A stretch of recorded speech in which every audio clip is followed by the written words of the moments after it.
Saudações aos entusiastas do esporte a motor. Este é o GP Total desde 2001, no endereço gptotal.com.br, também há muito tempo nas redes sociais.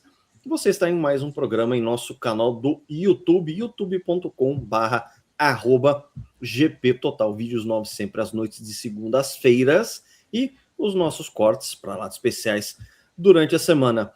Programa de hoje, a pauta, claro, Grande Prêmio de Mônaco, mais uma edição do GP de Mônaco, GP que é até mais antigo que a própria Fórmula 1 e que teve a quinta vitória consecutiva de Andrea Kimi Antonelli, primeiro Grand Slam da carreira, uma situação em que ele vai fritando os miolos de George Russell e todos os detalhes desse fim de semana, em que a gente teve mais uma corrida de Mônaco, mais um questionamento de por que o Grande Prêmio de Mônaco está no calendário. Vamos entrar sim nessa seara, até porque eu tenho como companheiros de bancada aqui meus queridos amigos João Carlos Viana, da capital do Ceará, cujo nome jamais será proferido aqui e no nosso ecossistema GP Total, e meu amigo Márcio Madeira da Cunha, região serrana, Rio de Janeiro. Meu nome é Lucas Giavone, transmito da minha querida Sorocaba, interior de São Paulo. Grande Prêmio de Mônaco, mais uma vitória de Kimi Antonelli, ele já vai para a quinta vitória consecutiva.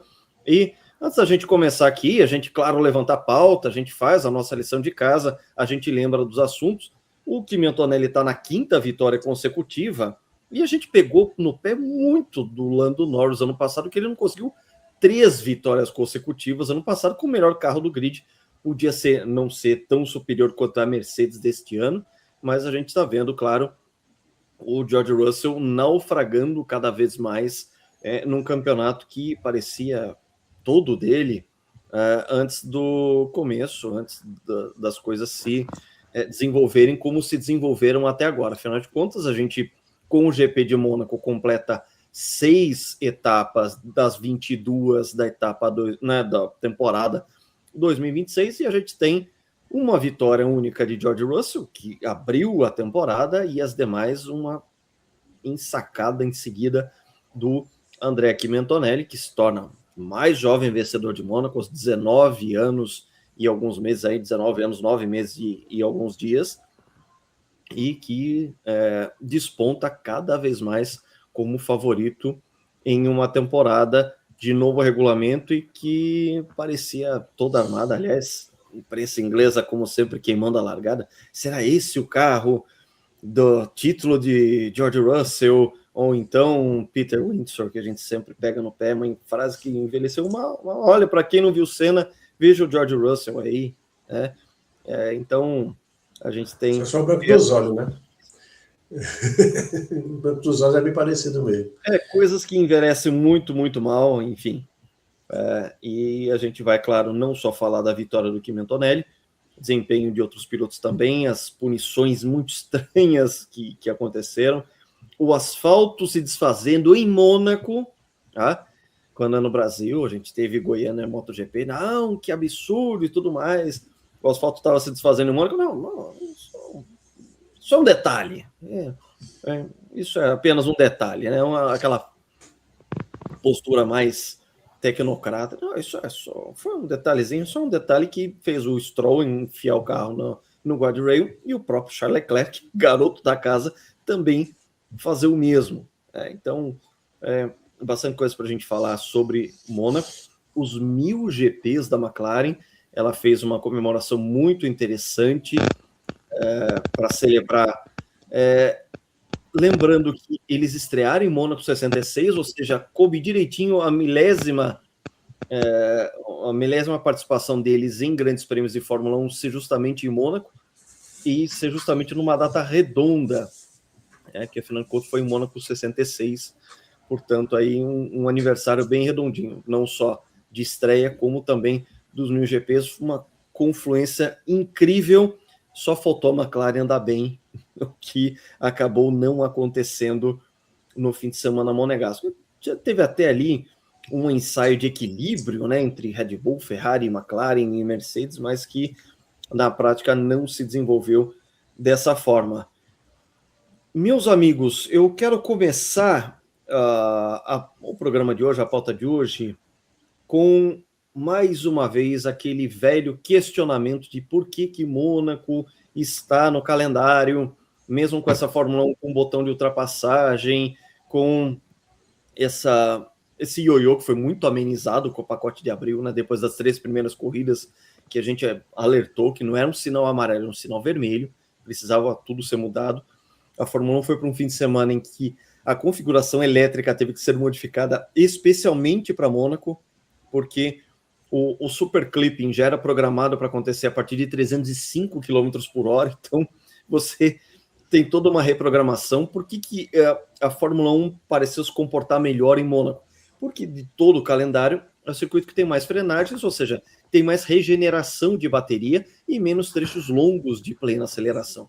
Então a coisa ficou bem mais disfarçada, mas que é um caso à parte de tudo que a gente tem visto, tudo que a gente tem apontado, de que esse pacote de abril foi um paliativo que diminui um pouco o problema do que a gente considera pior regulamento já colocado para a Fórmula 1. A Fórmula 1 que já teve regulamento de, no máximo, motor 1.5 aspirado lá no comecinho dos anos 60, teve regulamento de Fórmula 2 entre 52 e 53, pois é, o regulamento de 2026 é pior do que tudo isso, a gente sempre coloca isso em perspectiva. E por que a gente não vai reclamar do regulamento em Mônaco?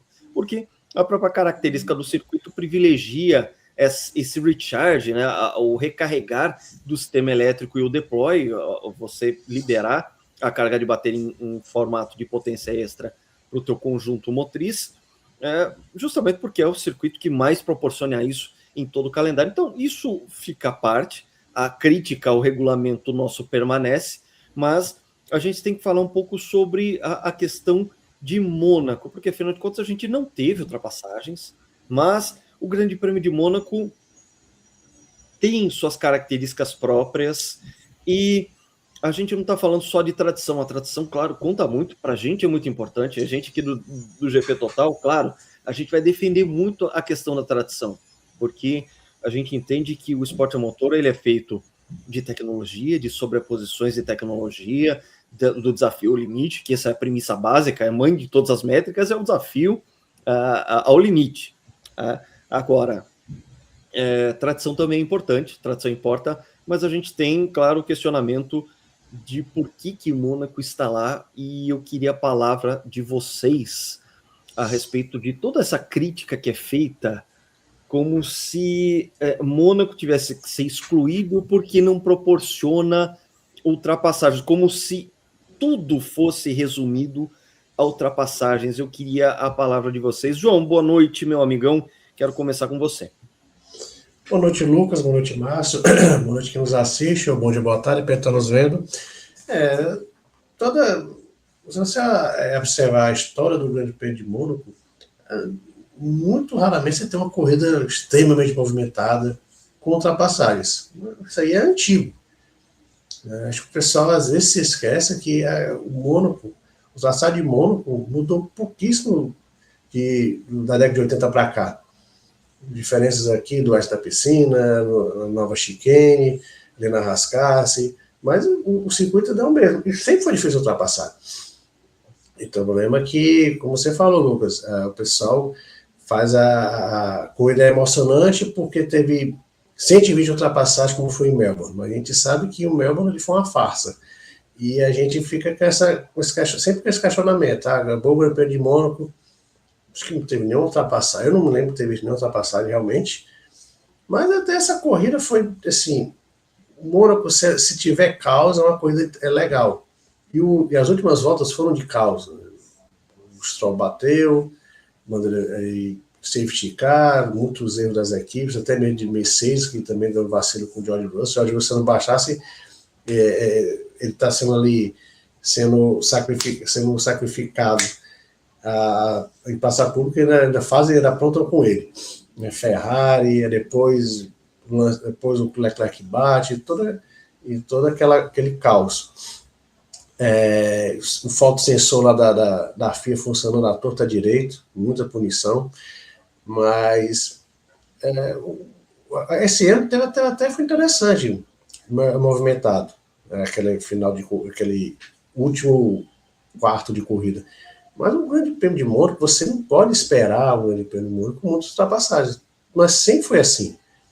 Desde que eu acompanhei a Fórmula 1, desde o final da década de 80, Mônaco qual é a grande característica de Mônaco? A precisão dos pilotos, você ser rápido, você está ali quase 80 voltas, são 78 voltas ali, sem bater no guardrail, sem errar. Então tem muita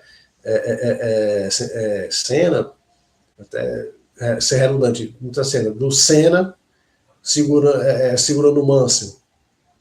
Todo mundo vê aquilo em 92, e foi, olha, que espetáculo. Mas, cara, isso antes do Senna acontecer, depois aconteceu também. Então, às vezes a gente esquece de olhar a beleza da Fórmula 1 em outros aspectos, que na defesa de posição, no piloto ser muito rápido. Eu gosto muito da classificação de Mônaco, você vê que os pilotos ali, eles estão ali, cara, eles estão muito no limite, estão muito no fio da navalha. E até por isso, você vê pilotos se sobressaindo, às vezes, acima do seu equipamento. E os dois pilotos da primeira fila, claramente, andaram muito mais do que o carro, que foi o carro do André Kimi Antonelli e do Max Verstappen. Todo mundo, antes do final de semana em Mônaco, falava a favorita vai ser a Ferrari, e no final, a primeira fila tinha um carro da Mercedes e um carro da Red Bull. Mas as pessoas às vezes se esquecem de olhar a beleza do automobilismo em outros aspectos. Não apenas a emoção, que teve ultrapassagem, que o cara que largou em 24º chegou em terceiro, que foi ultrapassando todo mundo. Tem outras, o automobilismo também tem outra beleza. E a beleza de Mônaco é a precisão, você não errar, a concentração. É uma corrida cansativa, tanto que mesmo sendo uma corrida que tem 260 km, não os 307, 308 km, que normalmente compõe uma corrida de grande prêmio, é uma corrida que chega perto das 2 horas, nesse caso, teve bandeira vermelha, foi 2 horas e 20. Então, assim, e o Mônaco, eu acho que esse pessoal que fica dizendo, Mônaco tem que sair, Mônaco não presta, e fica, tem que botar 2 paradas. E a gente lembra, no ano passado foi 2 paradas, a corrida foi uma farsa completa. Já teve gente, acho que entrou no nosso nós vexamos. De vergonhas, das maiores vergonhas que nós foram vexamos. Testemunhadas pelo GP Total, nossas pautas comemorativas. Isso é bom lembrar. O Grande Prêmio de Mônaco, que teve 2 paradas obrigatórias, entrou no nosso top 10 de maiores vexames da história dos últimos 25 anos de Fórmula 1, testemunhados, claro, pelo GP Total. Lembrando que a gente está em nosso ano de comemoração de 25 anos de atividades do GP Total, que nasceu como site lá em 2001, quando a internet era só mato. E ainda está lá, né? E diz de passagem, ainda está lá. Então, estamos, gptotal.com.br, confiram lá, confiram as nossas colunas, sempre tem as novidades durante a semana, as nossas redes sociais também. A gente reforça, claro, o convite para que você acompanhe todo o nosso trabalho, de todo o nosso ecossistema. A gente tem aqui o canal, mas não deixe de ter o site é a base de tudo, e as nossas redes sociais também, que a gente sempre tem algum conteúdo correlacionado com as produções que a gente faz aqui, não só no canal, como também no site. Vamos lá, João. Então, assim, só finalizando, sempre fica essa conversa, vamos tentar botar 2 pit stops obrigatórios, vamos mudar o circuito, vamos tentar fazer alguma coisa. E assim, eu acho interessante que, desde que eu acompanho Fórmula 1, já tem mais de 35 anos, o Mônaco sempre foi isso. Sempre foi uma corrida de paciência, uma corrida de posicionamento. Por que vocês acham que o Ayrton Senna fazia tipo de coração para largar na pole em Mônaco? Porque ele sabia que não dava para ultrapassar ali. É simples assim. Ele não precisa ser um gênio. Ele queria ficar garantir o posicionamento, que sabe que vai passar basicamente possível. E os pilotos que veio depois dele fizeram a mesma coisa. Se eles tinham condição de marcar pole, eles iam tentar a equipe para marcar pole. Depois é uma corrida de precisão, de concentração. Então, é uma parte também, há uma beleza nisso. Então, eu acho assim, desculpa, você querer tirar Mônaco do da Fórmula 1 é a falta de conhecimento do contexto da Fórmula 1, contexto histórico da Fórmula 1 gigante. Você tem que respeitar isso, né? Não é a tradição, o glamour, né? Muita gente, celebridades e subcelebridades lá no paddock de Monte Carlo, isso sempre teve, não se diga, mas sempre aparece aquelas pessoas, mas além disso, tem a beleza de uma corrida que, de um final de semana, que tem suas peculiaridades e que o piloto pode fazer diferença. E até por isso, né, de passar aqui para o Márcio, eu acho que o André Antonelli, ele mostrou que veio, até foi o título da coluna, o GP Total tá lá no site. Ele mostrou que veio. Ele fez uma pista que ele não tinha um cenário favorável, ele foi lá e caçapou o Max Verstappen na classificação, depois caçapou as Ferrari durante a corrida. E demonstrou que é um piloto diferenciado. E em Mônaco a gente consegue ver isso. Então, tirar Mônaco no calendário da Fórmula 1, ok, a corrida não é emocionante, a corrida demora a passar, mas tirar do calendário, acho que não faz nem sentido. Não faz sentido de jeito nenhum. Márcio, boa noite, amigão. Só palavras sobre isso, porque já concordando com o João, Mônaco tem uma característica que é própria dela e que faz bem nesse sentido de diversidade, que é uma das coisas, uma das teclas que a gente mais bate aqui nesse canal, é a questão da diversidade, de você ter circuitos diferentes, porque a gente sabe que o calendário da Fórmula 1 é cheio de tilcódromos, em que Hermann Tilke plagia a si mesmo. E a gente sabe que autoplágio não é plágio. Essa é uma frase que eu uso bastante. Ou seja, como é que você vai querer GPs diferentes se os circuitos são todos iguais? E não bastasse isso, sim, o fator da adição, que já foi colocado aqui à mesa, e esse pessoal imediatista e que parece que tem outra perspectiva que, sinceramente, eu não consigo encontrar compatibilidade com o que a gente pensa a respeito de Mônaco. Boa noite, amigão. Boa noite, Lucas, João, amigos de casa. Pois é, assim, a gente todo ano é confrontado com esse debate, né? A cada ano que passa eu respeito mais Mônaco, cada ano que passa eu acho mais importante ele continuar no calendário. Eu lembro que em 2009 eu entrevistei o Gordon Murray, inclusive muito com sua ajuda, Lucas, né? E ele estava falando com ele sobre o Wilson Fittipaldi. E ele estava lembrando da grande atuação de Wilson no GP de Mônaco de 73, que foi também um GP que chamou a atenção de Enzo Ferrari a respeito de Niki Lauda. Foi o mesmo GP. A partir daquela corrida que Enzo Ferrari decidiu contratar o Niki Lauda. E o Gordon Murray estava falando justamente isso, que quando um piloto se sai bem em Mônaco talvez seja a pista mais difícil para você andar bem. E na época, assim, eu ouvi aquilo, guardei, mas com o tempo eu lembro que alguns anos depois eu fiz uma pergunta ao Tony Canaan de qual pista ele gostaria de pilotar um Fórmula 1, e ele me respondeu Mônaco. Essa acho que eu nunca falei com ninguém, essa pergunta que eu fiz a ele, e ele me respondeu isso. E agora há pouco tempo a gente entrevistou o Alex Caff, está aqui no nosso canal também, na nossa playlist de entrevistas. Aliás, recomendo que o pessoal veja. É difícil trazer esse tipo de material, dá muito trabalho corrigir as legendas, então, e é materialmente de primeira grandeza, material de interesse internacional. E o Caff fala muito sobre Mônaco nessa entrevista, e é interessante porque você vê que ele não tinha. Eu acho que conversei com o Tarquini também sobre isso. Conversei com o Tarquini, ele falando que, se eu não me engano, foi 89, eu acho que foi 89, que na quinta-feira, na época da quinta-feira, ele conseguiu o quinto ou sexto tempo. E aí o Ayrton mandou uma mensagem para ele, parabéns, mandou muito bem e tal. E o CAF falando pra gente que, quer dizer, ele foi quarto colocado em 89, quinto em 90, e sofreu aquele acidente em 91, justamente porque ele estava precisando muito de um bom resultado. E era uma pista na qual ele sabia que o piloto podia fazer diferença. E ele assumiu riscos e acabou batendo, o carro acabou dividido em 2, 3 partes. E acabou, de certa forma, encerrando a carreira dele na Fórmula 1. Mas assim, o quanto ele falou, deixou muito claro pra gente que Mônaco era uma pista na qual você podia subverter a lógica. E a gente viu esse ano, porque a gente tem visto que o grid, falando muitas vezes, o grid pareceu de Paul Ricard, né? Que dois companheiros de equipe, dois companheiros de equipe, dois companheiros de equipe. A gente tem visto isso na Fórmula 1 atualmente, porque a diferença entre os carros está maior do que a diferença entre os pilotos. Então você vê agrupamentos por carros, né? E Mônaco não tem isso. Como ano passado, por exemplo, o Lando fez uma volta maravilhosa na classificação.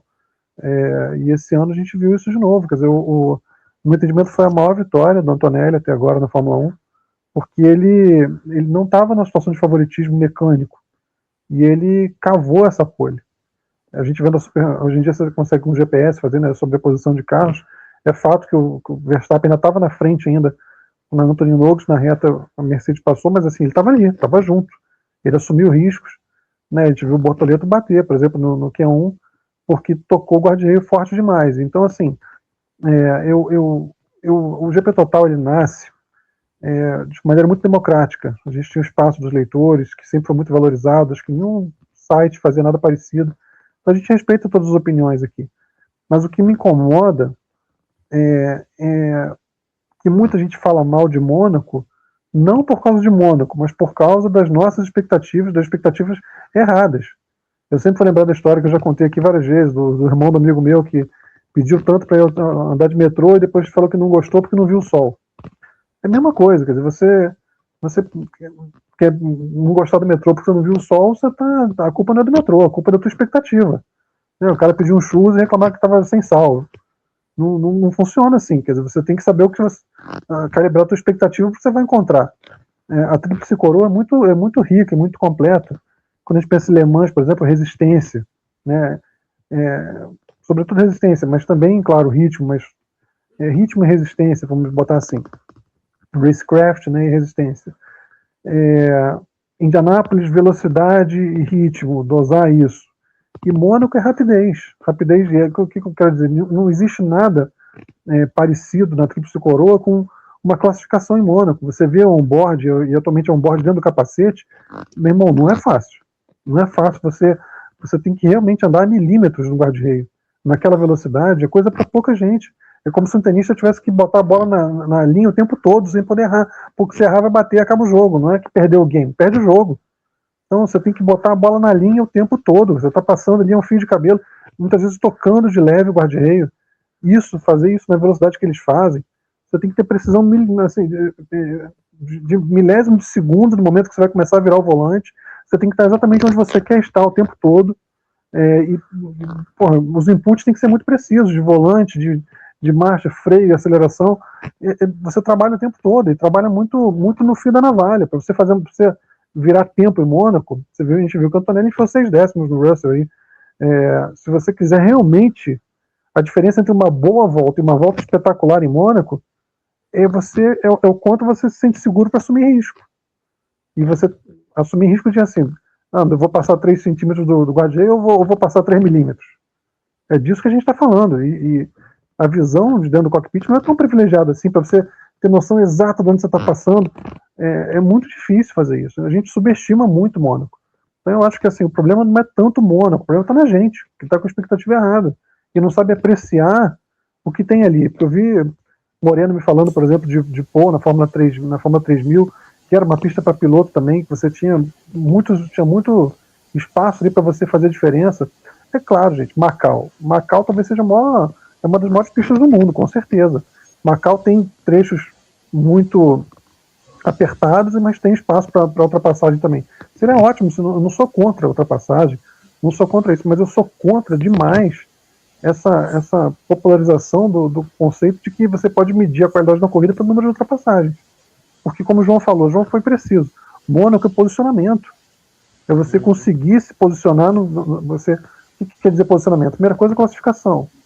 Né, que tem muita ciência ali, tem muita coragem, bravura, precisão e também uma boa largada. Então, você conseguir se posicionar, a gente viu o Gasly nessa corrida, foi um bom exemplo o Gasly. Ele se posicionou bem e conseguiu levar essa posição boa para frente. Então, assim, eu nem gosto do caos. Eu tenho que ser sincero que eu nem gosto do caos. Eu nem gosto de quando tem bandeira vermelha, de quando tem safety car. Eu gosto, o pessoal fala em procissão. Eu não gosto muito de falar em procissão porque, mesmo sem passar, sem ter ultrapassagem, tem sempre a chance de alguém bater, de alguém errar. Não é fácil você administrar o cansaço 78 voltas seguidas ali, sempre se mantendo focado, sempre se mantendo concentrado. Então, claro que eu gostaria que houvesse chance de ultrapassagem, no passado aconteceu já, de ter chance de ultrapassagem ali, isso foi sendo perdido com o tempo. Gostava de quando tinha mais tráfego, esse ano ainda teve tráfego, coisa que não vinha tendo nos últimos anos. Tráfego é uma parte importante de Mônaco também, lidar com retardatário. Mas eu acho que a gente tem que se recalibrar e julgar a pista pelo que ela é. Eu vou encerrar só dizendo uma coisa para vocês. Guarda-reio, claro que não é a melhor coisa em termos de segurança, uma barreira do lado da pista, um guarda-reio, para termos de segurança não é legal. Mas em termos esportivos é maravilhoso. Você ter uma barreira física do lado da pista, para o esporte é o ideal. Porque qual é o grande barato do esporte motor? E a MotoGP preserva isso muito bem, a moto velocidade preserva isso muito bem, no sentido de que se você escorregou, você cai. Se você for além do limite no pneu da moto, na moto você vai tomar um tombo, vai cair.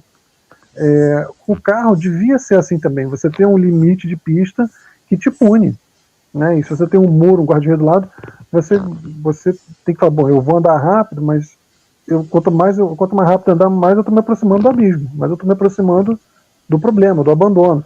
Isso é fundamental, você não pode ter aquelas curvas que são basicamente desenhadas no chão, porque se você sair da curva, você sai no asfalto. Aí qualquer piloto arrisca, aí qualquer piloto é corajoso, qualquer piloto joga para cima, e se não fizer, tudo bem, vai lá fora e volta. Não pode ser assim.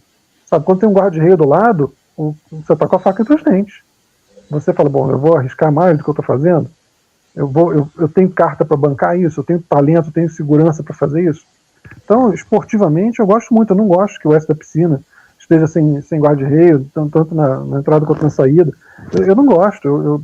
Esportivamente, eu preferia, claro que ali é muito rápido, mas esportivamente eu preferia guarda-reio na pista inteira. E o piloto tendo que assumir risco mesmo. Então, não é o ideal em termos de segurança, mas em termos esportivos é maravilhoso. Eu acho que Mônaco ele engrandece o calendário, engrandece a Tríplice Coroa, ele tem o seu papel ali, esportivo, se a gente analisar com os parâmetros certos. E só para encerrar, assim, vocês vão entender de quem eu estou falando. Esse tipo de crítica vindo, às vezes, da imprensa, de pessoas que são as primeiras pessoas a defenderem que para você cobrir esporte, você não precisa ter conhecimento do esporte. Aí dá nisso, entendeu? Aí dá em falar esse tipo de bobagem, entendeu? Tem gente na imprensa que gosta muito de falar, não precisa gostar do esporte, não precisa conhecer, depois que inventou a internet, depois que tem como pesquisar, você não precisa entender nada do esporte. E aí essa mesma pessoa que fala esse tipo de coisa vem dizer que Mônaco tem que sair do calendário. E tá falando uma besteira, porque se você fala para mim, eu não gosto da corrida de Mônaco, tá, eu vou respeitar isso. Agora, se você vem para mim para falar que Mônaco não acrescenta nada, aí você tá falando besteira, sabe? Aí você realmente tá... Mônaco tem que ser avaliado pelo que Mônaco é, você não pode misturar uma coisa com outra, você esperar o gosto da banana, você só chupar uma laranja, são coisas diferentes. Você tem que saber o que você está procurando, o que você... Né? Mônaco você tem que se avaliar por Mônaco, e no que ele oferece, no que ele se propõe, Mônaco é muito forte ainda, pro que se propõe. Você não vai esperar o que você espera de Indianápolis, não vai esperar o que você espera de Le Mans, mas o que Mônaco se propõe a fazer é muito rico ainda. Eu cada vez eu respeito mais Mônaco. E diante de um GP que tem esses desafios bem particulares, o Kimi Antonelli conquistou sua quinta vitória.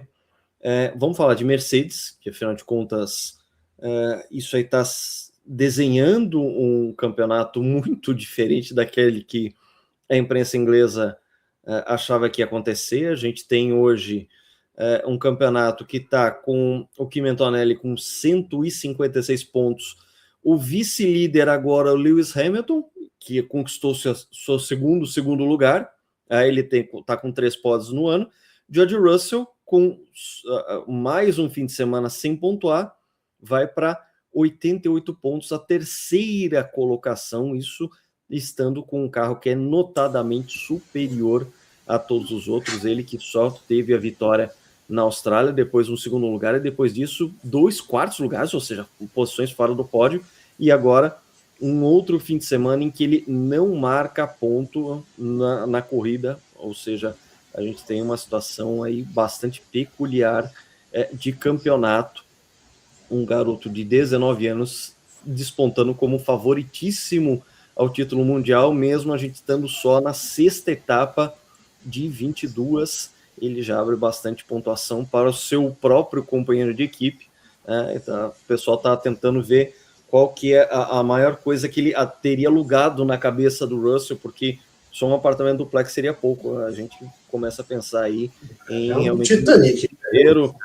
Alugou um Antonov de carga, alguma coisa assim, na cabeça do Russell, porque realmente você tem um piloto que se acostumou com a vitória, né? Ele, primeiro, naquele velho e tradicional conceito do Jack Stewart de você quebrar a barreira da vitória, que me quebrou com excelência, com grandes méritos.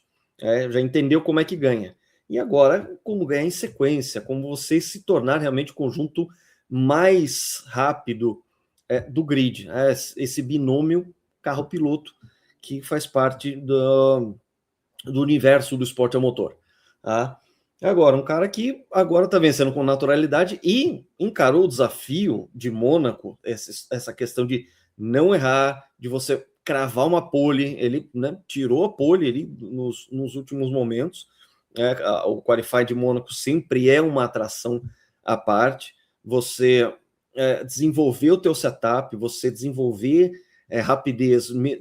Isso inclui também a prática dos treinos livres, porque afinal de contas, se você bate o carro no treino livre, aquilo já te prejudica para o restante do fim de semana, e claro, o resultado lá na frente não vai ser aquele almejado, tanto que, por exemplo, a Audi, que poderia ter ficado na zona de pontos e ter feito um ótimo fim de semana, acabou tendo um fim de semana de pesadelo, isso incluindo também o próprio Gabriel Bortoleto, que tinha muito potencial para que colocasse a Audi aí como a quinta força, né? A quinta melhor equipe, com abandonos e problemas e punições de demais membros aí de grid. Poderia ter sido um fim de semana muito bom para a Audi, acabou sendo um terrível pesadelo para a equipe. A gente sabe que é um começo de projeto, tudo ainda é muito novo, não é uma equipe que começa do zero, mas se propõe a colocar o seu nome Audi numa virada de regulamento, mas vamos começar de Mercedes, a gente vai para as outras equipes depois, e vamos falar de Kimi Antonelli, com mais uma vitória e mais uma exibição errática de George Russell, cada vez mais fragilizado diante da situação do campeonato. Vai lá, João. Começo com você de novo. Eu levantei o dedo, Lucas, que você está falando até do George Russell, né? E é impressionante como o George Russell, que como ele foi para a Mercedes, da Williams, e justamente quando ele chegou na Mercedes, foi quando a Mercedes começou a errar o projeto, né, que a Mercedes dominou de 2014 a 2020, 2021 ainda foi campeão de construtor, mas perdeu o Mundial de Pilotos. E o Russell falava abertamente: olha, eu estou esperando ter um carro que vai me proporcionar brigar pelo título. Tá aí o carro que vai brigar pelo título. Só que a gente está em época de Copa do Mundo, acho que o Russell esqueceu de combinar com o Kimi Antonelli. O George Russell nunca imaginou que ia ter um piloto tão forte, um talento geracional. A gente já pode começar a pensar nisso. Um piloto de apenas 19 anos, que está assombrando a Fórmula 1. Porque antigamente, os recordes do André Kimi Antonelli eram muito recordes de precocidade. Então agora ele já está começando a ter recordes históricos, assim, de 5 vitórias.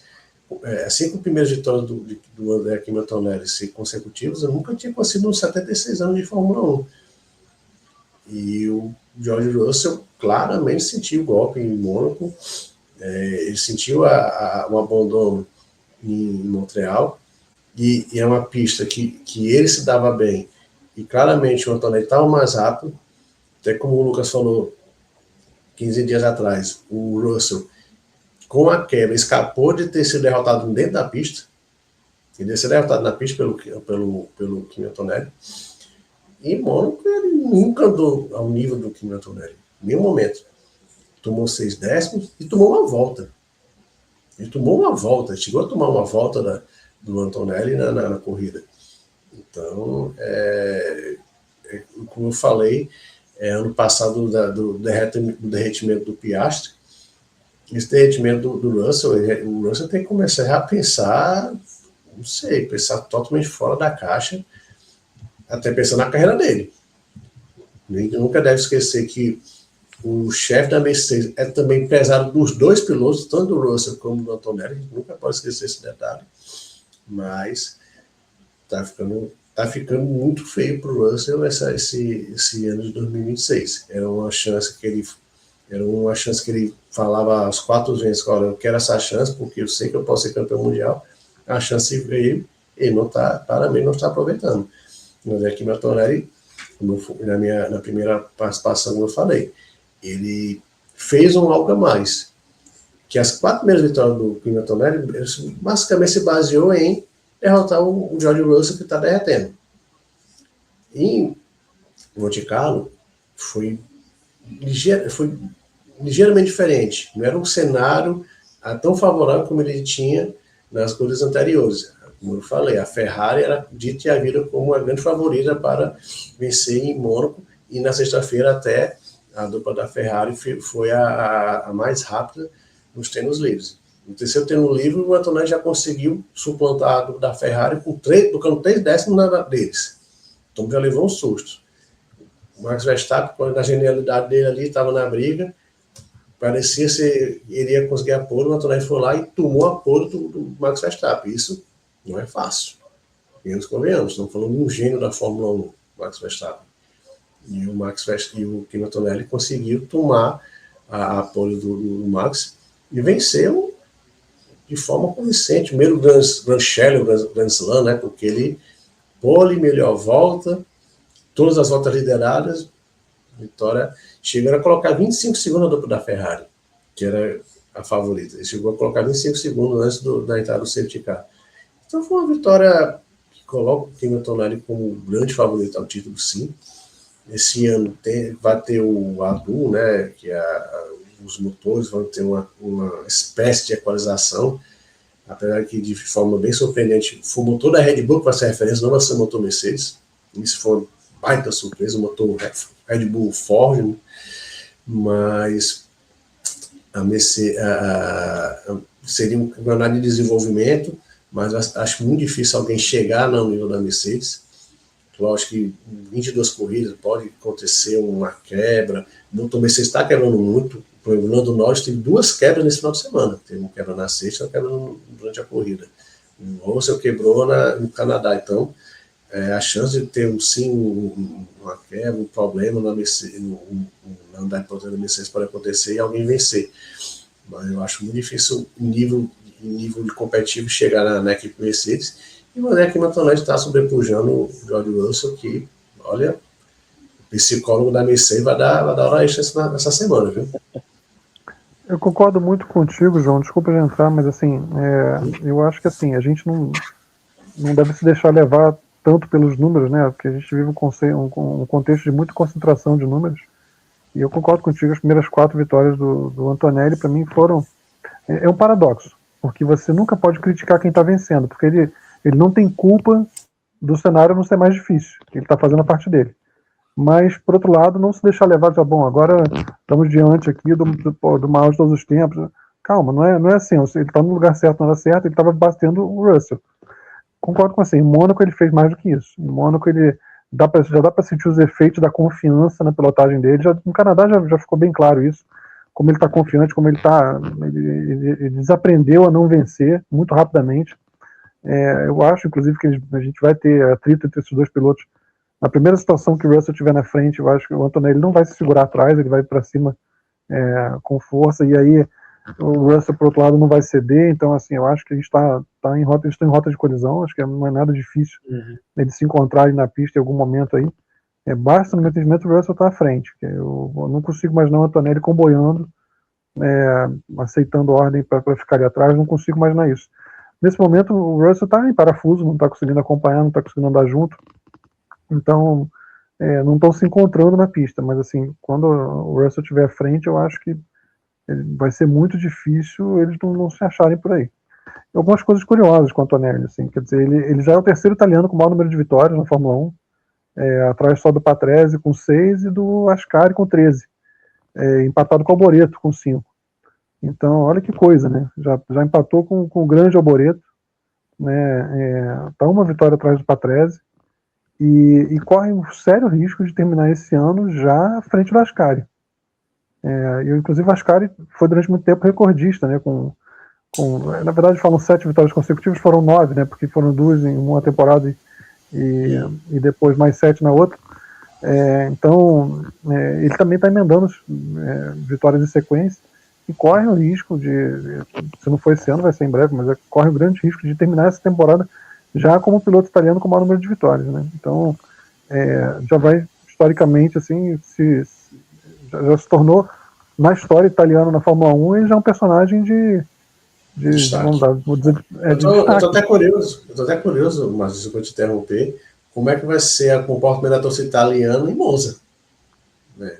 Tradicionalmente Ferrari, mas eu não duvido que o Antonelli chegue lá liderando o campeonato com, sei lá, 150 pontos na frente de todo mundo.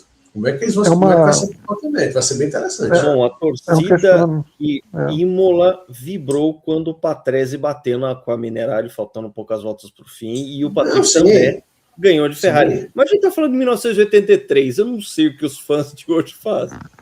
É curioso, assim, é muito curioso. É curioso. Décadas de diferença entre uma situação e outra. Tá? Naquela situação, o patrão bateu, estava de Brabham, italiano, estava de Brabham, bateu, e o francês que estava de Ferrari foi... Mas agora tem uma diferença essencial, tá, Lucas? O Patrese não está brigando pelo título. A Ferrari... Sim, e agora ele pode chegar em Monza nesse ritmo. Essa aqui é só uma especulação, tá, pessoal? Ninguém está dizendo que isso vai acontecer. Ele pode chegar em Monza com a mão no título. Então, cenários possíveis, né? A gente tá aqui depois de 70 anos. Diante do histórico recente do Kimi Antonelli, ele está muito confiante. Não está tendo problema de equipamento. O companheiro dele de equipe está num momento muito ruim da carreira. Então, claro que a gente imagina que haverá mais posições, mais oportunidades em que o Kimi Antonelli vai se beneficiar disso. De estar confiante, de estar rápido, do Russell não estar longe do seu melhor momento, dele ter achado um teto de desempenho ali que o Antonelli consiga furar com facilidade. Então, realmente é uma situação que é possível a gente chegar em Monza. E sem mencionar que começa a ter uma dinâmica parecida com a que a gente viu com o Valentino Rossi e a Ducati, por exemplo. A gente viu o Rossi durante muito tempo derrotando as Ducati, né? Mas evidentemente havia aquela sensação de que em algum momento eles iam se encontrar. Em algum momento eles iam correr juntos, né? Porque passa a haver uma atração muito forte, né? A Ducati, quando ficou mais forte, enfim, acabou não dando certo lá, né? Comparo muito aí do Rossi para a Ducati com a do Emerson para a Copersucar, Fittipaldi, mas passa a haver uma atração também entre o Antonelli e a Ferrari, né? Uma atração que já existe que... já é falado, inclusive, né? Eu acho assim, muito, muito difícil que em algum momento não aconteça essa combinação aí, Antonelli e Ferrari, né? Já começa a haver esse alinhamento aí para alguns anos para frente, né? Sim, isso realmente pode acontecer. E por falar em Ferrari, a Ferrari foi, sem dúvida nenhuma, o grande desafio que o Antonelli teve que encarar para esse fim de semana.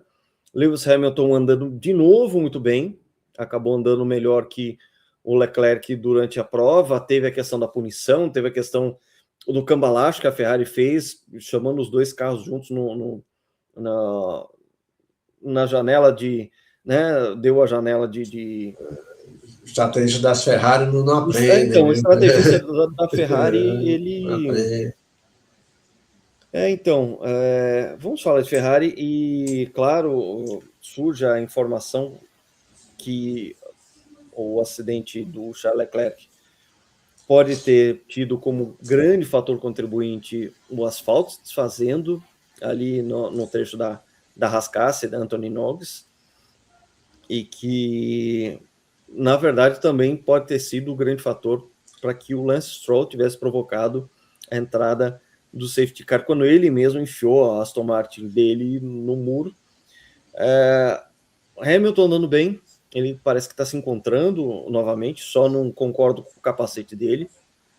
Mais uma vez, assim, gente, é muito brilho, muito glitter, muita purpurina. Eu sou dos capacetes do século XX, cor sólida, formas simples, identificáveis, com impacto visual imediato. Agora sim, o capacete eu não gosto disso aí. O capacete do Hamilton está bem identificado, viu? O capacete do Hamilton dá para ver de longe, de passagem. Dava para ver de longe, mas assim, eu não vou dizer que seja pelos motivos que eu costumo elencar como atributos interessantes a um capacete de competição, mas isso aí, claro, é ranzinzice da minha parte. A gente está avançando cada vez mais no século XXI, olha para o século XX e fala assim, puxa vida, eu estou cada vez mais apegado a ele. Isso é ranzinzice de quem tem a minha idade, enfim. Mas Ferrari andando bem, Hamilton andando bem, tá? Papagaiadas à parte de sobre celebridades, tudo, a gente sempre critica aqui, porque, e é uma coisa que a gente até lembrou, né? Antigamente, quando você tinha uma celebridade no paddock, eram caras como o George Harrison e o Barry Sheene, que eram doidos por velocidade. Eles estavam lá para curtir o Grande Prêmio. Agora, você tem situações em que a subcelebridade vai lá para ganhar holofote. Ele nem sabe a diferença entre um Fórmula 1 e um liquidificador. Tá? E você tem toda essa papagaiada, e isso é fermentado pela Liberty Media, que quer cada vez mais likes e engajamentos atrelado às redes sociais dessas subcelebridades que aparecem. Por que para mim todas são subcelebridades? Porque nenhuma está lá por interesse ao esporte. Se a pessoa é ligada ao esporte, ela é apaixonada pela velocidade, como era, por exemplo, o George Harrison, que estava sempre no paddock da Fórmula 1 porque ele queria e não para aparecer, tanto que todas as aparições dele eram sempre super discretas, super low profile, não estava lá para dar sorrisinho para as câmeras, ele estava lá para conversar com o Jack Stewart, ou com o Emerson, ou com o Scheckter, ou com o James Hunt, quem tivesse lá, o próprio Barry Sheene, que foi grande campeão de motos nos anos 70, também era amigão do James Hunt, amigão na horizontal, na vertical, ele fazia todas as aventuras com o James Hunt, os dois eram terríveis juntos, eles aprontavam muitas coisas impublicáveis e indizíveis neste canal aqui. Essas eram as celebridades que frequentavam. Agora você tem essa situação aí de gente que é famosa porque é famosa. É aquela coisa retroalimentada. Mas o que a pessoa faz? Ela é famosa. Por quê? Porque ela é famosa. Então, cara... Lucas, assim, eu acho assim, eu acho que assim, cai muito assim, cai muito no mundo ideal. Eu tava até pensando sobre isso. Quem são os astros, né? Os carros dos pilotos. Essa pessoa colocado como astro não é astro no ambiente que tanto que muitas vezes eu nem conheço, né? A maneira que ela galera lá nem conheço. A ponto das redes sociais agora estarem legendando essas subcelebridades que aparecem. Porque a gente comentar assim, quem é esse cara? Quem é essa fulana? Nunca vi esse cara. Quem que é? Enfim. Agora sim, por exemplo... Realmente, um fã hardcore, ele quer saber dos carros e pilotos. Essa insistência da Liberty... Agora eu discordo aqui celebridade faz parte. A gente sabe que faz parte do jogo. Agora, do jeito que isso é exposto, a vitrine que é colocada à subcelebridade, isso realmente é complicado e sim incomoda, porque os verdadeiros astros são os pilotos e os carros dentro desse paddock, dentro desse ambiente fechado, dentro desse universo em miniatura que é o automobilismo, sabe? E enquanto tiver essa insistência da Liberty, eu vou ter insistência em criticar o jeito que as subcelebridades são apresentadas a cada fim de semana. Eles não sabem diferenciar um liquidificador de um Fórmula 1. Eu discordo assim um pouquinho, Lucas, porque eu acho que, principalmente Mônaco, sempre teve esse pessoal que, isso desde antes da Liberty, tá? Desde antes da Liberty, sempre tem um pessoalzinho ali que que não sabe nem o que é um carro de corrida. Então, não é que não ganhava vitrine, João, sabe? A questão é essa, estão dando vitrine para pessoas que... mas sempre, é aquela história, sempre teve. Acho que, e esse pessoal, a gente está vendo um exemplo aqui no Brasil, né, dessa uma subcelebridade que todo mundo fala, namora jogador de futebol e tal, e sinceramente, você passa na minha frente, eu não sei nem quem é, e vamos lá, a gente estava falando aqui do Grande Prêmio do Mônaco, no começo do programa, a gente falou do glamour. Então, assim, esse pessoal, como eles vivem de imagem e de cliques, qual o Grande Prêmio ideal para eles aparecerem? Não vai ser no Grande Prêmio do Afeganistão, no Azerbaijão, desculpa. Não vai ser no Grande Prêmio, não vai ser no Baku que eles vão lá. Se tivesse um no Afeganistão. Enfim. Mas eles não vão no Grande Prêmio do Azerbaijão. Eles vão para Mônaco. Eles vão para Miami, para Las Vegas, para essas coisas. Porque lá é que tá, assim, eles têm mais chance de aparecer, vou tirar uma foto com o Lewis Hamilton, vou aparecer. Então, acho que passa muito por isso. Eu acho que, infelizmente, a gente pensar em George Harrison e Barrichello, acho que é um mundo um pouquinho ideal aqui, acho que, não sei se... Até um fato interessante, porque, se não me engano, quem deu a bandeira foi o Giannis Antetokounmpo, né, que é um astro da NBA, que aparentemente ele gosta de Fórmula 1. Então, vamos lá. Tem algumas coisas ali, uns caras que realmente gostam. Tem uns que gostam. O Mr. Bean, né, o Ron Atkinson, ele adora carros. Ele foi proprietário do McLaren F1. Que destruiu. Que foi destruída, né? Consertado, enfim. Tudo certo. Não, ele realmente gosta. Você tem uma McLaren F1... Só tem uma credencial automática, no meu entendimento. O cara que tem uma McLaren F1 devia dar uma credencial logo para ele, porque eu já provou que gosta. Agora, falando daqui um pouquinho de Ferrari, e eu vou voltar falar um pouquinho de Antonelli, porque o Antonelli teve muita personalidade em segurar a Ferrari, porque a Ferrari era considerado o carro que melhor largava na Fórmula 1. E o Antonelli tem 2 largadas paradas, e ele encaçapou Lewis Hamilton, que conseguiu seu 8º pódio em Monte Carlo. E mais méritos ainda para o Antonelli. Mas voltando a falar de Ferrari, finalmente o Hamilton parece cada vez mais adaptado à Ferrari. Já é o vice-líder do campeonato. Lógico, ele está grateful pelo pódio. Com certeza. Grateful pelo vice-campeonato, etc. Mas ele já está em segundo meio que em modo culposo, né? Mais pela o que o Gianluca não vem fazendo, mas sim, é uma boa temporada do Lewis Hamilton, né? Sua segunda pela Ferrari, finalmente está andando bem. E o Leclerc até causou um incidente institucional, porque ele disse que o acidente não foi pelo asfalto de Monte Carlo, mas sim porque os seus freios não estavam funcionando. Ele até falou, dos 4 freios, só um funcionava corretamente, os outros 3 não funcionavam. Ele até falou que ele forçou ali porque ele estava com receio de bater na Sandevaux, que seria uma batida muito mais forte. Então, e isso causou uma resposta da Brembo, que é uma parceria histórica da Ferrari, bem forte. O Charles Leclerc não pode criticar os freios sem antes falar com os técnicos da Brembo, sem consultar a telemetria, levou uma boa. Mas pode ser também, o Charles Leclerc é um piloto que a gente admira muito a velocidade dele, talvez ele seja um dos maiores classificadores do século XXI, na Fórmula 1, mas ele é um piloto também que ele sente muitas pancadas, então ele esse carro 2026 ele não está se adaptando bem, ele está tomando o tempo do Hamilton. Então o Leclerc, ele também é aquela história, ele está vendo pode ser até uma coisa que é parecida que está acontecendo com o George Russell. Ele está vendo um cara da geração posterior a dele com ótima chance de ser campeão. Passando na frente. Tá passando.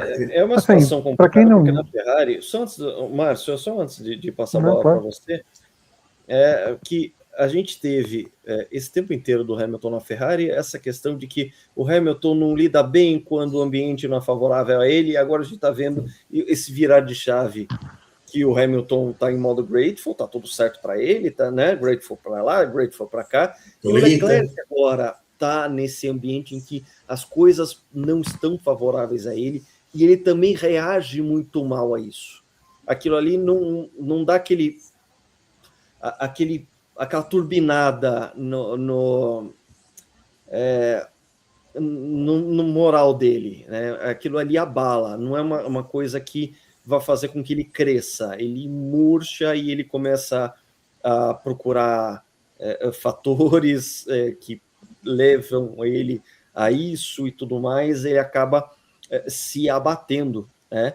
E sim, a gente tem inclusive, né, apareceu aí, a gente colocou em destaque aí a foto dele, foi uma batida muito chique, porque ele bateu no letreiro da Louis Vuitton, mas o que a gente viu, isso aí inclusive por fotos, foi que o trecho em que ocorreu a batida dele e do Stroll também, o asfalto estava se desmanchando, tá? De uma forma que, claro, a gente não vai esperar que aconteça em Mônaco, mas estão circulando algumas fotos, e eu também peguei ela em destaque, a gente consegue ver aí uma faca, né, se desfazendo, tá? E quando o asfalto se desfaz, claro, os pedaços, os detritos vão para a pista, e isso compromete total e absolutamente, né? Não é só a questão do desnivelamento, né? Você tem aí todas aquelas partes do asfalto virando uma farofa. Né? E claro que ele sendo o garoto local, isso a gente leva a questionar se realmente ele está lá, de repente, passando pano, porque tudo leva a crer que o asfalto foi o grande fator contribuinte para os acidentes, não só o dele, como também o do Lance Stroll. O Lance Stroll costuma ser sempre muito criticado e tudo mais, de repente não teve culpa nenhuma de ter provocado um safety car, porque essa foto não deixa dúvidas de que o asfalto lá estava bastante complicado. Disse, isso aí uma apuração feita pela jornalista Juliane Serasoli, que foi também a questão de uma galeria embaixo, o asfalto foi refeito e esse asfalto que foi colocado ali não aguentou o tranco, não aguentou a demanda dos carros de Fórmula 1 passando ali. Algo que, de certa forma, teve sua semelhança com o que a gente passou aqui na MotoGP em Goiânia, que também os organizadores do autódromo já disseram que vão refazer o asfalto inteiro ali, um asfalto que seja mais resistente e que não vá dar o problema que aconteceu e que, felizmente, também não provocou problema nenhum. A gente teve o andamento da prova sem grandes acidentes. Veja o que aconteceu na Catalunha esse ano, né? Os acidentes graves que aconteceram. A gente, inclusive, vai falar um pouquinho de MotoGP nesse fim de semana. Bom, vai você, Márcio. Não, só que assim, realmente o Leclerc ele se acostumou a bater campeões do mundo, né? E aí você começa, quando isso começa a mudar, a cabeça sempre reage, né? E a tendência é terceirizar o problema, a situação, né? Apesar dele ter batido em classificação e muitas vezes em corrida também, tanto o Vettel quanto o Hamilton, acho que ninguém vai dizer que ele é mais piloto que o Vettel que Hamilton. Né? Ele pode ser até mais rápido, depende de uma volta de classificação, mas também é um contexto também, né? Quer dizer, como o Vettel até 2013 foi um piloto, 2014 para frente foi outro, com a era híbrida ele nunca mais se encontrou, nunca mais foi o mesmo piloto que tinha sido antes, né? O Hamilton já não está no prime dele, então agora foi curioso para quem viu a classificação. O Leclerc fez uma volta espetacular, assim, espetacular que eu digo, não estou falando nem tempo, espetacular de você observar. Você via que ele estava tentando muito, o carro tocou o guarda-reio umas 2 ou 3 vezes, assim, o carro não estava equilibrado, mas você via que ele estava tirando tudo que ele conseguia dali, e naquele momento chegou a ser pole provisório, e pouco depois o Hamilton baixou esse tempo, né, com uma volta muito mais limpa, uma volta visualmente menos espetacular, mas mais eficiente, né? Então o Hamilton, é muito bom que o Hamilton esteja voltando. É a mesma coisa que está acontecendo com o Antonelli, quer dizer, o Hamilton começa a recuperar confiança, a equipe começa a ouvir ele mais. É muito bom o Hamilton voltar, né? Claro que a Ferrari, infelizmente, não está tão competitiva ainda a ponto de brigar seriamente com a Mercedes numa pista mais convencional, mas é muito bom ter o Hamilton de volta. E assim, foi curioso, o Leclerc fez uma grande volta, o Hamilton baixou o tempo, depois o Verstappen baixou bastante o tempo, e no final o Kimi ainda baixou mais ainda. Então, quer dizer, a classificação Mônaco é muito rica, né? E o Leclerc está tentando, mas essa volta de classificação dele acho que mostra muito a desarmonia, né, com que ele está. Ele está tentando, mas assim, estava meio que super pilotando o carro, sabe? Não estava um piloto sereno. É um piloto que está tentando, mas quando você sai da harmonia, quando você sai da harmonia, se você está vencendo, você está em harmonia, você está seguro, você está tranquilo, tudo funciona. Quando você sai disso, você começa meio que a reagir, você começa a deixar de ser natural. O que está acontecendo com o Russell? O Russell não está sendo natural. A cabeça dele está buscando solução, está buscando o que eu tenho que mudar, o que eu tenho que mudar. E aí você deixa de ser uma pilotagem natural, uma pilotagem instintiva, para ser uma pilotagem que é meio paranoica, né? É um pouco paranoica. Você começa a perder confiança na tua própria abordagem natural. Isso não é só, não é uma coisa exclusiva de Fórmula 1. Vários esportistas em várias modalidades, quando passam por crise, começam a ter uma crise de identidade esportiva. O que eu estou fazendo de errado? O que eu tenho que mudar? E naquele momento, às vezes, a pessoa se afasta das próprias características, muitas vezes aí que afunda de vez. Então, vencer sempre é muito fácil. Né? Quando você está vencendo, tudo flui, tudo é uma beleza. Agora, quando você começa a ser superado por um companheiro, começa a não entregar desempenho, aí é muito fácil se perder, né, cara? A gravidade fica muito mais forte, te puxando para baixo. Então, é curioso, sim, é curioso ver como é que o Russell vai se comportar, como é que o Leclerc está com menos pressão que o Russell, mas está sob pressão também. É curioso ver como é que esses pilotos vão se portar aí nesse momento difícil, porque estão sendo questionados, né? E até então não tinham sido questionados. O Russell não tinha sido muito questionado até então, e o Leclerc também não. Eu acho que o Leclerc ainda teve um problema da besteira que fizeram na estratégia, né? Então aquilo deve ter mexido muito com a cabeça dele. Ele é um cara muito emocional. Aquilo ali fez com que ele superpilotasse, e claro, isso também foi fator contribuinte para que ele enfiasse o carro no muro. Né? Porque ele teve que tirar mais tempo para superar os 5 segundos, aquele gap de 5 segundos do Hamilton que ele precisa. Na verdade, ele já tinha tirado, ele estava 3 segundos na pista. O problema foi que a Ferrari, ao parar os dois juntos, ele acabou matou a distância. Matou a distância. Então ali na verdade, quem cumpriu a punição foi os dois. No rádio. Isso ficou bem. Os dois cumpriram punição, porque o Hamilton ficou 5 segundos parado e o Leclerc ficou lá esperando. Então os dois cumpriram punição. Então, foi um absurdo o que a Ferrari fez ali. Acho que, Lucas, permite que eu troque aqui a pauta. Acho que uma coisa interessante de ter que falar, que eu acho que um grande destaque que eu coloquei no Grande Prêmio de Mônaco foi o Pierre Gasly. E deu muita pena, né? Ele cruzou em terceiro lugar na verdade, na corrida. Ele chegou em terceiro. Só que ele foi uma das vítimas do falta de sanção da FIA. O que aconteceu? Porque até a FIA deu uma explicação. Os pilotos que quando entravam nos pits, eles meio que faziam um corte e o sensor pegava justamente nesse corte. Então, tanto que as velocidades eram bem marginais mesmo, era 0,1, 0,2 km acima. Mas porque eles cruzavam, quando eles faziam esse corte, eles acabavam passando um pouquinho antes do sensor, e o sensor pegava. E o Pierre Gasly, que fez uma grande corrida, ele largou muito bem, está passando o Lando Norris, e ele conseguiu segurar o Norris sem muitos problemas. Aquela história que a gente falou de Mônaco. O Norris tinha mais ritmo, mas o Gasly não errou. Mas se você prestasse atenção, ele não estava tão distante assim do Piastri. A gente vai falar um pouquinho de McLaren mais na frente, mas ele conseguiu manter o Piastri a uma certa distância, e quando teve a relargada na bandeira vermelha, ele ultrapassou o Radiar, e com o George Russell sendo punido, a gente não falou, o George Russell, ele também foi atrapalhado pela Mercedes, né? Porque quando ele parou atrás do Antonelli, ele tinha tomado uma volta, ele deveria ter ficado 5 segundos parado. E acho que a Mercedes acabou se atrapalhando, fez o pit stop bem normal, e com isso ele teve que fazer um drive-thru em bandeira verde, por isso que ele foi punido e caiu para fora da zona de pontuação.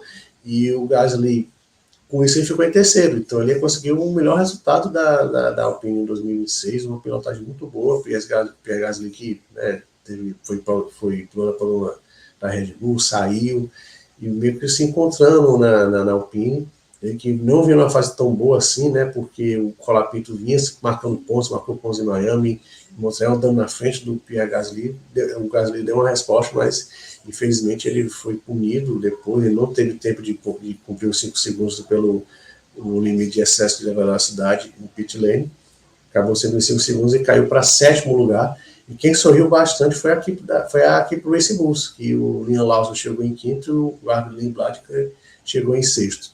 E só terminando aqui a parte de punição, Checo Pérez, que a gente falou muito, e com o Mônaco uma pista de piloto, o Checo Pérez sempre andou bem lá, tem vitória lá, em Monte Carlo. Só que ele deveria aprender lá, onde colocar o carro no colchete, né? Porque ele conseguiu ser punido 2 vezes pelo mesmo motivo, e isso fez que a Cadillac, que estava marcando seu primeiro ponto na história da equipe veio do zero, já está andando na Aston Martin, é bom falar isso, já está andando na frente da Aston Martin. O Checo Pérez chegou em 10º, mas acabou punido.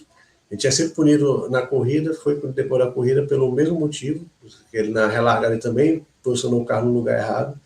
E quem sorriu foi o Fernando Alonso. Fernando Alonso chegou em 10º, marcou o primeiro ponto da Aston Martin em 2006, ele que criticou muito, disse que foi essa geração de carros é o pior que ela já pilotou em Mônaco, ele já tem 20, ele fez a 23ª largada nesse domingo, e mesmo com o final de semana miserável da Aston Martin, muito ruim, a Aston Martin ficou com a última fila do grid, e ainda assim ele conseguiu marcar um pontinho. Acho que esses foram os destaques do primeiro pelotão, que a gente agora vai, se o Márcio ou não quiser falar, a gente pode falar já da McLaren, no final de semana especial da McLaren. Só falar um pouquinho rapidamente aqui a formação João. Falar da formação do pódio, porque o Isaac Adjar acabou herdando esse pódio. Sim. E ele foi um cara absolutamente chiliquento no rádio. Meu Deus do céu, como ele tava chiliquento demais. Ai, que o carro não funciona, que não sei o quê, e tralá, troló. Bom, fez uma pilotagem ok, e aí fica aí, posa de sorrindo no pódio. E quase foi desclassificado, né? Porque durante a bandeira vermelha, parece que o fiscal flagrou a Red Bull mexendo onde não era para mexer, aí chamou a atenção, não, então vamos estar como era antes. Ele quase foi desclassificado, mas a FIA resolveu passar um paninho. Não devemos esquecer, Mônaco é dentro da França, né? O piloto francês no pódio nunca é mal. Mas você estava falando, você estava no mudo, você pode falar e repetir?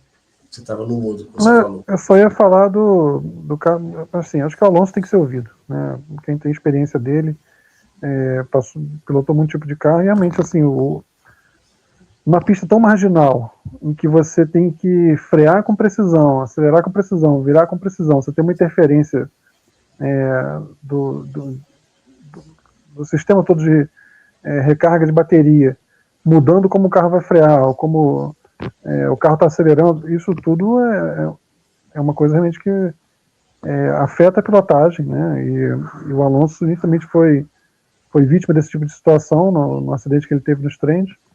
E eu concordo com ele, assim, realmente pode ser muito interessante para a ligação que precisa ter entre quem financia o espetáculo e os carros de rua. Ok, isso justifica em termos mercadológicos, mas assim, em termos esportivos está longe de ser a melhor configuração de carros para se pilotar que a gente já viu. E para o Alonso deve ser especialmente difícil, porque ele pilotou um V10, né? Ele foi campeão ainda na era do V10.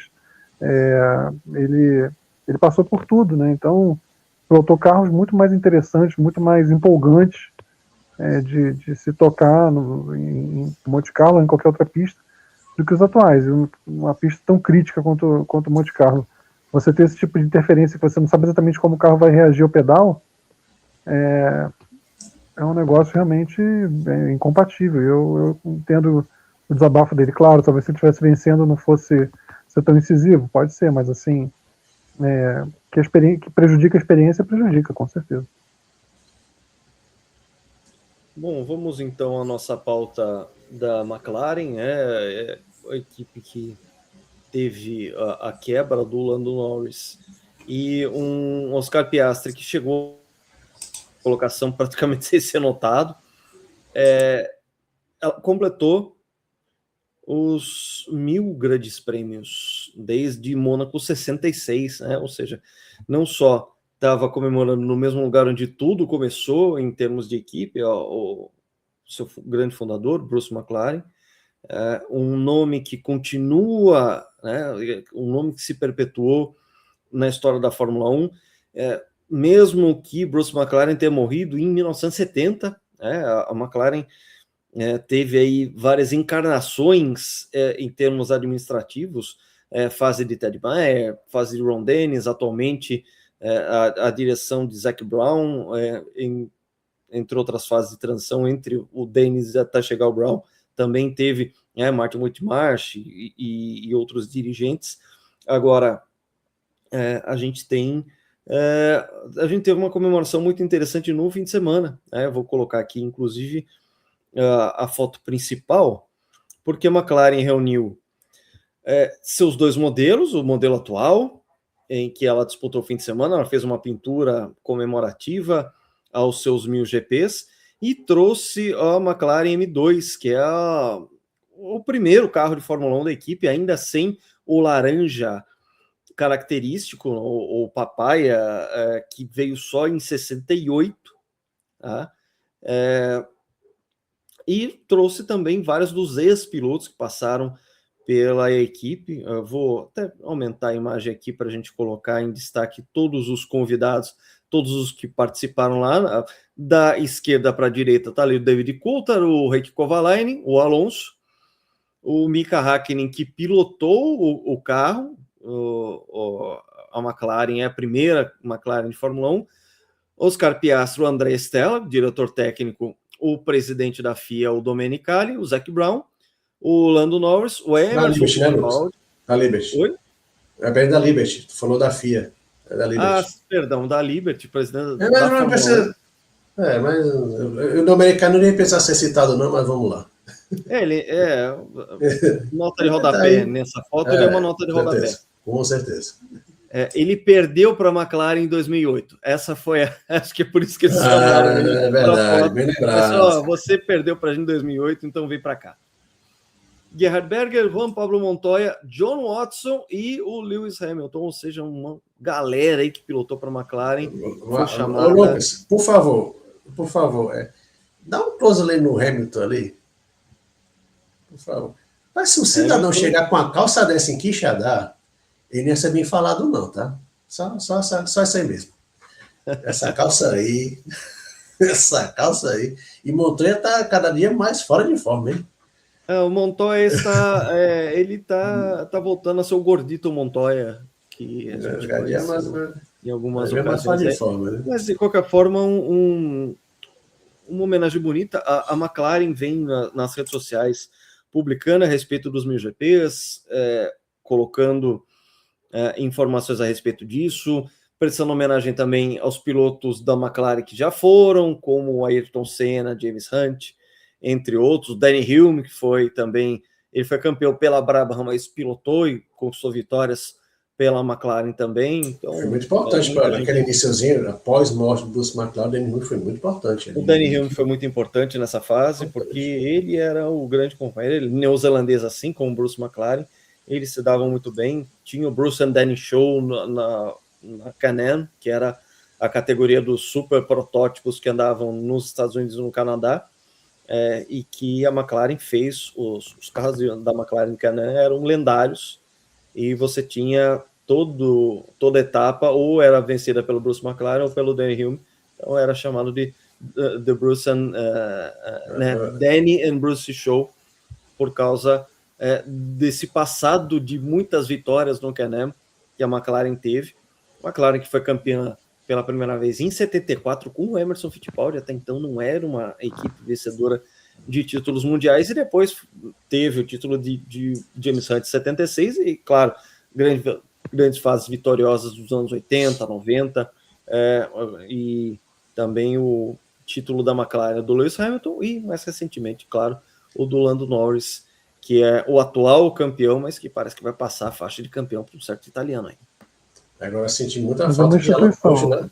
Eu tenho falta de Alan Prost. Eu não sei se ele, né, porque ele passou por um episódio, né? Ele foi assaltado, até se mudou, ele morava na Suíça, foi para Dubai, mas Prost falta aí, não sei, essas mil coisas de McLaren fez falta na minha visão. Vai, Márcio. E a gente tem que prestar reverência aqui à McLaren, né, que é uma instituição de primeira grandeza aí do mundo do esporte motor, não só do esporte motor, do automóvel também. Acho que assim, a exceção da Ferrari, que é quase que sinônimo de Fórmula 1, a McLaren vem logo atrás ali, é uma equipe que foi durante muito tempo sinônimo de eficiência, mudou os padrões de eficiência da Fórmula 1 nos anos 80, introduziu várias inovações que, como sobretudo o monocoque em fibra de carbono, né, que talvez tenha sido a maior contribuição da equipe para a categoria e salvou muitas vidas, né, é uma introdução que não só tornou o carro mais rígido e mais leve, mas salvou sobretudo muitas vidas de pilotos, mudou o patamar de segurança da categoria, fez aquele que para mim a gente acertou aqui é o carro de rua mais espetacular, o esportivo, super esportivo mais espetacular já feito no entendimento que é a McLaren F1. É um carro que eu acho assim vai ser difícil na era atual digital você ter um carro tão sensacional como aquele. E tem outros grandes McLaren de rua atualmente, carros que correm no Endurance com bom destaque. Tá na Indy também, o que eu acho muito interessante, você ter uma equipe com um braço na América e um braço na Fórmula 1. Então, é uma instituição e que tem que ser, que merece toda a reverência. Inclusive, é a equipe que mais venceu em Mônaco, né, também. Então, assim, a gente deixa aqui nossa reverência a essa instituição, a grande McLaren, completando 1000 grandes prêmios, é parte muito, muito grande da história da Fórmula 1. Seguindo a pauta, vamos dar uma pincelada muito rápida sobre Fórmula Indy, que teve nesse fim de semana, também dentro das pautas retrô que a gente sempre tanto gosta. A equipe Penske perguntou ao Scott McLaughlin a respeito de pinturas retrô. E ele foi perguntado pela própria equipe Penske o que ele achava, o que daria para fazer. E o resultado foi esse que eu vou colocar aí na tela. A pintura facilmente identificável. O Scott Mack, ele escolheu a pintura 2009 da equipe Penske, e claro, vindo aí tradicional da tabageira Marlboro, não tem como não dizer o nome do pessoal, e que é atrelada à equipe Penske desde a virada dos anos 90, até realmente ter a proibição das publicidades de tabaco e eles abandonarem esse esquema que vem desde os anos 80 de uma forma muito mais desenhada. A gente viu, claro,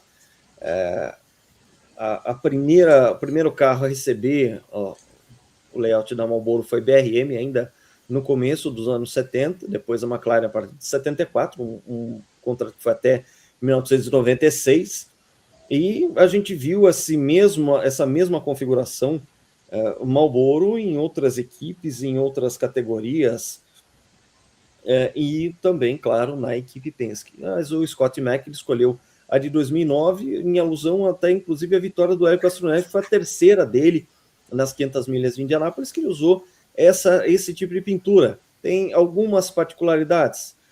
As derivas da asa dianteira pintaram em vermelho, essa pequena também intrusão de vermelho na parte da tomada de ar. Na época, você tinha no scoop alto, porque era outra configuração de motor, e você tinha aquela entrada de ar que também tinha esse adorno, esse contorno em vermelho em volta da entrada de ar, que também era muito característico. O número 3 com fundo preto.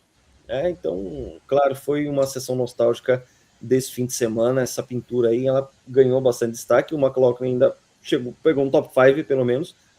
A vitória ficou com o Joseph Newgarden, com outro carro da Penske. A Penske que não fez pintura retrô acabou ganhando. mas, claro, isso aí nos remete às grandes pinturas clássicas da equipe Penske, não só com o Hélio Castro Neves, como também com o Emerson Fittipaldi, o Ricky Mears, o Sam Hornet, o Gil de Ferran. Foi bicampeão com essa pintura aí. Bicampeão com esse visual, né? O Marlboro Team Penske, né? Ou seja, muita história para contar nisso aí. O Lancer Jr. foi campeão em 94 também com esse visual, né? Vencedor das 500 milhas de Indianápolis também naquele mesmo ano. Ou seja, é uma pintura aí que foi de muito tempo. Vitórias de Paul Tracy, infelizmente também de capítulos tristes, como o do Gonzalo Rodrigues, estava... Esse carro aí, realmente, ele 99, naquela ele tá na situação de 99, o falecimento dele em Laguna Seca 99 foi com o carro com essa pintura, mas o próprio André Ribeiro andou com a Penske, né, já com aquele chassi problemático, muito inovador, mas problemático. O saudoso André Ribeiro também nas cores do Marlboro Team Penske. Tá aí a homenagem que o Scott Mack fez e que, claro, a gente reproduz aqui porque do nosso DNA a gente fala dessas pautas retrô. Vai lá, João. Rapidamente aqui, até para a gente passar para a próxima pauta, foi a bela corrida que o Kyle Collet fez, a melhor corrida dele na Indy, na sua estreia, ele chegou a andar em segundo, e estava em sexto, não quebrou o motor, realmente foi bem triste, tanto que ele ficou bem emocionado com a quebra, mas corridas, e a Ford geralmente andando muito forte em oval e ele andou muito bem.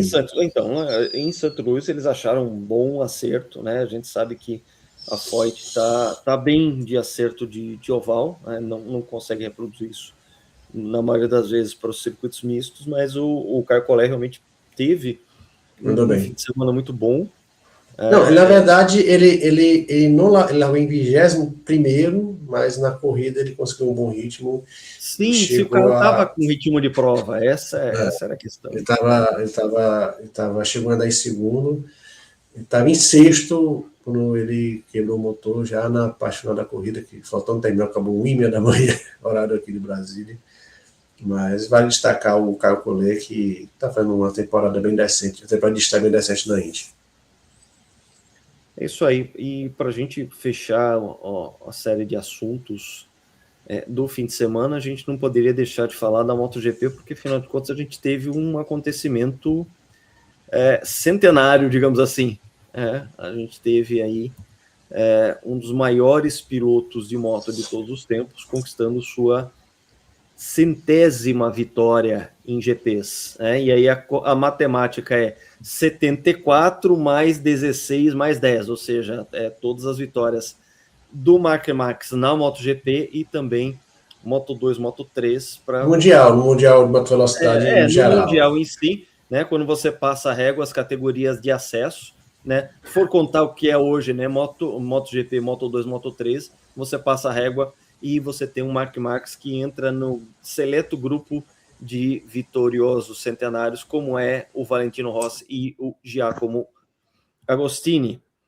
Então, o Mark Marques, que nesse fim de semana, né, venceu a Sprint e o GP da Hungria, um circuito horroroso, né, nada a ver com o Hungaroring, não foi um Hungaroring, mas que fez com que não só ele voltasse, ele está vindo de lesão, mais uma, ele enfrenta as lesões com uma força que é descomunal para a maioria dos pilotos de competição, não só de MotoGP, mas de competição, a gana que ele tem de voltar e de ganhar, e num circuito que não favoreceu tanta Aprilia, e ainda teve o strike do Jorge Martin. Vamos falar um pouco de MotoGP aqui, e claro, reverenciar o Mark Marques, que é um grande fenômeno, é um dos grandes, está na primeira prateleira da história da motovelocidade.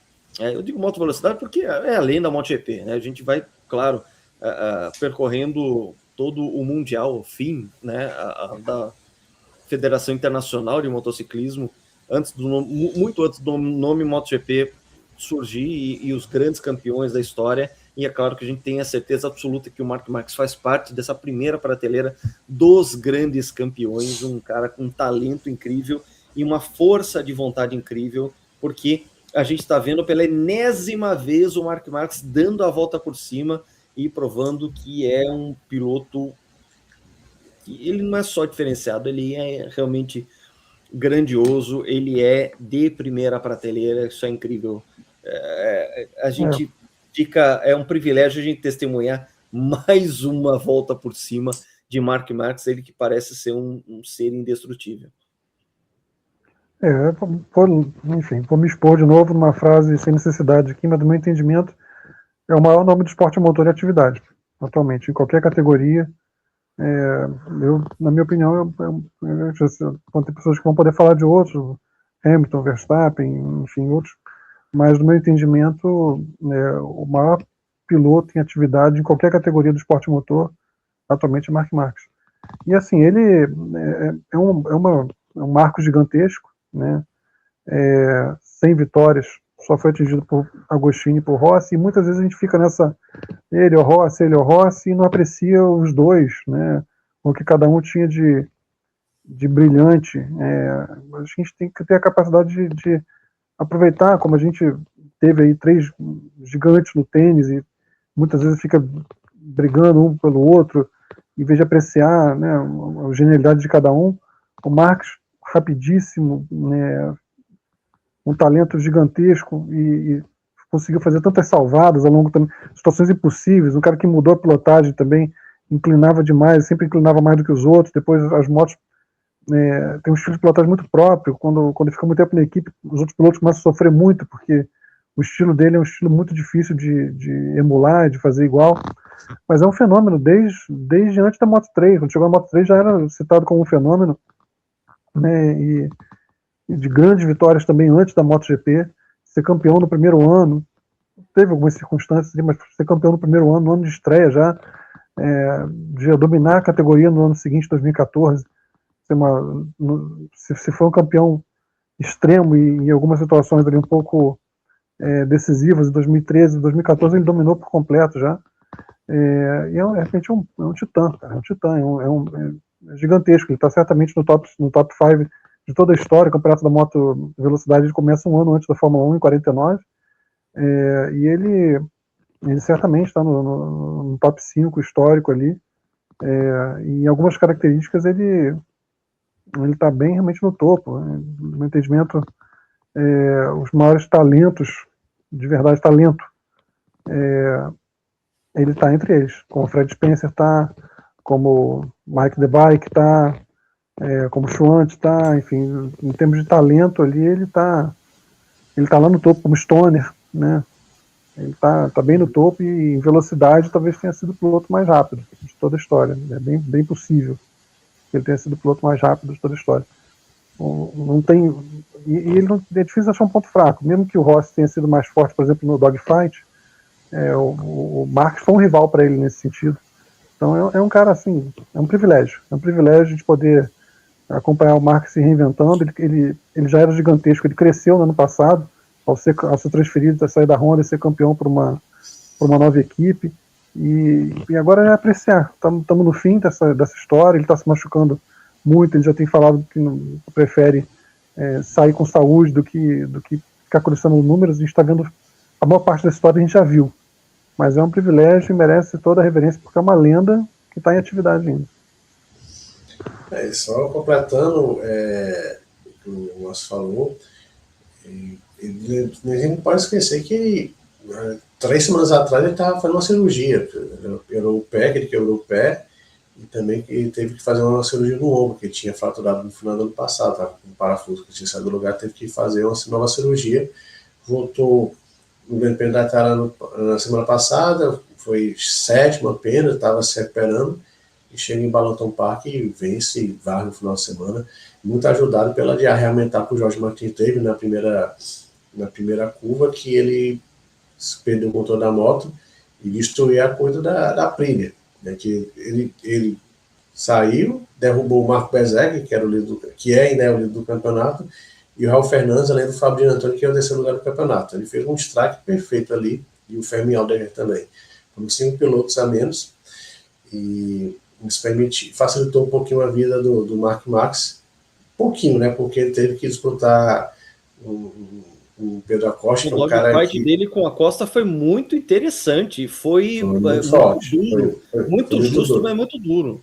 Exatamente. O Pedro Acosta que corre na sua primeira vitória, desesperadamente, não venceu ainda na MotoGP, mas todo mundo sabe que ali, e que se fala, né, que o Pedro Acosta será companheiro de equipe do Marco Marques no próximo ano na Ducati. Vai ser bem interessante ver o cara que é reconhecidamente o piloto mais talentoso da nova geração da MotoGP, junto com o titã da história do Mundial de Velocidade, que é o Marco Marques. E só falar, né, do tamanho histórico. Olha os nomes que o Marco Marques igualou: Giacomo Agostini e Valentino Rossi. A gente precisa desfiar maiores loas. Só ver com quem ele se ombreia. Giacomo Agostini e Valentino Rossi eram até domingo um piloto com mais 100 vitórias no Mundial de Velocidade. Agora tem a companhia do Marco Marques. E a gente ainda teve essa bela surpresa que foi o melhor resultado do Diogo Moreira na temporada. Ele chegou na 6ª colocação, foi muito, muito, muito elogiado pela LCR Honda, que é a equipe dele. É claro que o strike da largada provocado pelo Martin, até a gente estava até brincando aqui antes da pauta, que o Martin ele é como se fosse uma obra inacabada, falta algumas pecinhas ali, um Lego que falta peça. Na cabeça, principalmente. E que... Amigos, desculpa interromper, eu vou ter que sair daqui, eu estou com uma situaçãozinha técnica aqui, vou ter que deixar vocês, mas eu não quero sair sem me despedir do pessoal de casa. Vocês saiam com a pauta, por favor, mas eu não vou ter condição de continuar aqui. Depois eu explico vocês o probleminha. A gente continua aqui, agradeço mais uma vez tua presença aqui. A bateria aqui está em 5%, eu vou ter que encerrar aqui minha parte. Tá bom, valeu, Márcio. Valeu. Vamos, aqui também vamos encerrar aqui também, né, Lucas? Acho que a gente também está no final aqui, se elogiar, né? O Diogo Moreira, ele vem fazendo uma temporada muito sólida, em que ele está aprendendo, ele já vinha pegando o ritmo do Johan Zarco, que até então era o piloto Honda mais rápido. Zarco teve aquele acidente terrível na Catalunha, roda dele, o pé dele ficou preso na roda da moto do Bagnaia. A imagem é gráfica, ela é impactante. Ele está se recuperando, né? Até chamaram o veteraníssimo Cal Crutchlow para o lugar dele. Eu acho, inclusive, muito difícil, até pela idade, eu acho, não tenho nenhuma informação de feeling, acho que o Johan Zarco acho que dificilmente ele volta. Já é o piloto mais veterano da MotoGP, eu acho bem difícil ele voltar. Eu gosto muito do Zarco, ele é um lutador, é um cara bom, ele é um cara... O espírito de batalha do Zarco é um cara que eu admiro muito. O Grande Prêmio da França do ano passado foi uma apoteose absoluta, foi uma vitória linda dele. Ele levou os pais, aquela coisa toda, os pais ficaram emocionados. Mas agora o interessante é que o mesmo Diogo Moreira não ter sido a melhor Honda, o Luca Marini. O Marini chegou em quinto. Quinto, né? Acho que foi. Ele chegou à frente, mas claramente o Diogo Moreira ele assumiu esse lugar do Johan Zarco como a referência dentro da Honda e está fazendo um bom papel. E como estava na Moto 3 e Moto 2, ele vai evoluindo, não começa lá tão na frente e vai evoluindo aos poucos, já está bem próximo de conseguir um top 5 e quem sabe um pódio com a Honda. E tanto que já está sendo falado como um provável piloto da Honda oficial em 2027, ao lado do que seria do Fábio Quartararo, que estaria sendo contratado. Esses anúncios devem acontecer nas próximas semanas. Tem muita dança de cadeira para acontecer na MotoGP, é claro que a gente vai ficar de olho nisso, né? O interessante, né, ainda falando sobre o Diogo Moreira, é que na semana passada em Mugello, ele fez uma ultrapassagem no Marc Marques e ele depois colocou essa foto num pôster e pediu para o Marc Marques assinar. E aí a dedicatória eles são muito amigos, né? E a dedicatória estava assim: para o Hulk brasileiro, e um termo em espanhol que seria traduzido como vá te catar, vai catar coquinho, né? que é o QTDO, que é um termo espanhol que é mais ou menos essa, de vá te catar, vá se danar, né? E é claro, os dois são muito amigos e tudo, né? E fala assim, ó, passei um gigante da MotoGP, minha primeira ultrapassagem num gigante da MotoGP precisa ser devidamente registrado, e não só registrado, como também tendo a manifestação do próprio Marc Marques nessa obra. Esse pôster deve ter ficado realmente muito legal para ele. Vamos lá, João, palavras finais aí para a gente encerrar a pauta de hoje. Semana que vem tem mais fim de semana de grandes prêmios, fim de semana das 24 horas de Le Mans, ou seja, a gente encerra a pauta aqui já dando uma palhinha do que a gente vai ter no programa da semana que vem.